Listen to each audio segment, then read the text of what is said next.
అది క్రీస్తు శకం 1410 రాత్రి 10 గంటల సమయం. చలి విపరీతంగా ఉంది.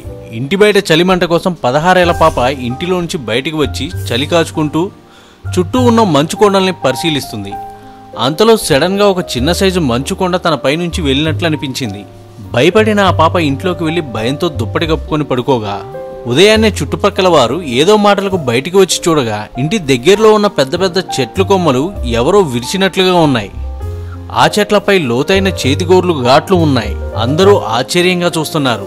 అందరూ రకరకాల కథనాలు వినిపిస్తున్నారు. అయితే ఆ పాప చెప్పిన సమాధానం అక్కడి ప్రజల్లో భయాన్ని నింపింది. రాత్రి నాపై మనిషి ఆకారంలో ఉన్న ఒక మంచు కొండ దూకుకుంటూ వెళ్ళింది, నాకు సరిగా కనపడలేదు అని చెప్పింది. ఆ తర్వాత కొంతకాలానికి బహదూర్ షా అనే రాజు టిబెట్పై 1789-1792లో దాడి చేశాడు.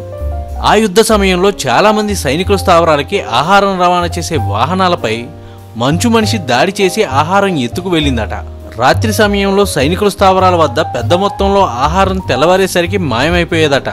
ఈ వార్తలు విని విని విసుగువచ్చిన బహదూర్ షా రాజు కొంతమంది సైనికుల్ని ఆ మంచు మనిషిని పట్టుకురామని పంపించాడు. మంచు మనిషి పాదముద్రల ఆధారంగా వారు మంచు కొండల్లోకి చాలా దూరం వెళ్లారు. ఆ తర్వాత వారు తిరిగి రాలేదు. కానీ వారు వాడే కత్తులు, దుస్తులు వంటి వస్తువులు సైనికుల స్థావరాల వద్ద లభించాయట. ఆ తర్వాత బహదూర్ షా ఆ సైనిక స్థావరంలో రాత్రివేళ గోల చేస్తూ డప్పులు మోగించండి అని చెప్పాడు.